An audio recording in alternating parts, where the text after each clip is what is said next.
Hey, how are you? I'm great. How are you? Good. I just wanted to let you know I really was very impressed after I met her today, Title them. Awesome. Yeah. It's Awesome. really, really exciting. She told me she had a great conversation with you. She really enjoyed the conversation with you as well. Yeah. So anyway, but I mean, listen, Ellie Bagrick still doesn't call me back, so fingers crossed. But I mean, obviously, it would be very awkward if she doesn't get the job come next year at this point. But really, like, I mean, not only in terms of like her hashkafa, which I think is exactly what she even thinks she's like, why TT's too yeshivish for me. So but educationally and just as a manager, just there's a lot of things there that were very exciting. It's going to take time, but really exciting. I've got to slow her down a little. She's like, I know.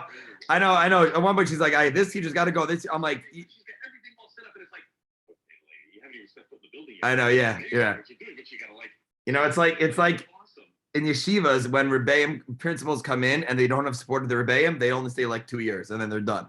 So, but I think she understands girls. I think she understands chinuch and real education, and so it'll take time, but she seems really, really, really great. Thank God. So, did she hit you up for the Vadachina? Yeah, I'll listen. I'm all for Vadachinuchs, Put me on another one. And I think, look, the truth of the matter is that they asked Rabbi Robinson to be on it. They wanted to ask Rabbi Raka. They wanted to ask you. And their thought process was, we need to get a good cross-section of all community. It can't just be Rabbi Zucker and Rabbi First, who don't even have any connection to the... I know, I said that to her. I'm like, do the girls do any of these families, are they Rabbi First families? She's like, no. Right. Exactly. So it's and the school itself is not it's not there. So they would it would be and Rabbi Robinson can certainly represent the Aguda right side of sure too. At the same time, he understands the constituency that may be a little bit more to the center. Your role and response, you also understand that both those worlds. Yeah. So, yeah. It would be great. So if you're cool with that, I would love to. I'm definitely on board. Amazing. I love that. Okay. All right. Listen, I'll continue that slacha. Amen. We'll keep in touch. You got it. All the best. Go ahead. Bye-bye.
As we say Shema, there are many, many messages and ideas that we think about when we say one of the most powerful lines in all of Tefillah. Shema Yisrael Hashem Elokeinu Hashem Echad.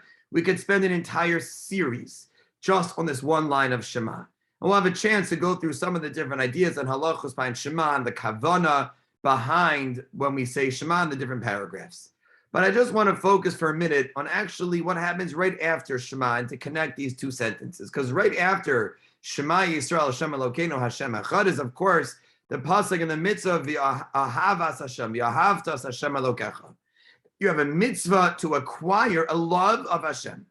And there's many ways we go about it. Rashi comments that the way is through learning Torah, that we come to learn, to love, to cleave to HaKadosh Baruch Hu. It's almost as if, so to speak, we're uncovering more of Hashem when we learn Torah. The Rambam believes that when you go out and you see the world and how Hashem created everything and you contemplate that, it immediately will lead you to a sense of love. But says the Malbim says, you have to, before you say V'ahavta es Hashem Elokecha, you have to connect it to the end of Shema. When we say Shema, Shema Yisrael, Hashem Elokeinu, Hashem Echad, what does it mean that God is one? That it doesn't mean that God can do anything. Doesn't mean that God is the one and only God. For example, you look in the Rambam's Yagimel Ikarim, there's different permutations. Hashem is the only being. There's no one else. What does it mean that God is one? Suggests the Malbim. The Malbim says that Hashem Elokeinu Hashem Echad means that in other religions, they believe in many gods, not in monotheism, but in polytheism. Why is that? Because it's easier. Meaning, if something bad happens, and I could say, well, the bad thing happened to what I perceive as bad, as tragic, as horrible, as difficult, as a challenging obstacle, it's because the good God did not beat out the bad God. So the bad thing happened because the bad God won. It's more comfortable in our mindset to think in such a way. But says the Malbim, of course we don't believe that. We believe, says the Malbim, in one God. We believe Hashem is one, not just that he was the only being and that nobody else will be like him, but rather that everything in the world happens from Hashem. What seems to us obviously as good, and to us what we perceive as bad or not, or at least what we call bad, says the Malbim. And when you can internalize that, when you say Shema Yisrael, Hashem Elokeinu Hashem Echad, why is it that on the lips of those that have died and have been martyrs and died al Kiddush Hashem, Shema Yisrael Hashem Elokeinu Hashem Echad is the line, is the pasuk that has been screamed and shouted towards Shemayim? It's because it's with the faith and the emunah that everything is happening from Hashem. And therefore, says the Malbim, that after I can really think and I have to have kavanah for that line, and I am mikabel upon myself and I accept that everything that happens is from one God, then I can say, V'ahavta es Hashem Elokecha. That's what the Malbim explains on the pasuk of V'ahavta es Hashem Elokecha. That only after I believe in Amunas HaYichud, on one Hashem, that all comes from Hashem, I then can say V'ahavta. I can then love God, because I understand, even when it's bad, it might be very bad, it all comes from the same God. It all comes from the same source. So first I believe in it, then I profess my love for God. It's how I profess it. And that everything in this world stems from Hashem Elokeinu, Hashem Echad.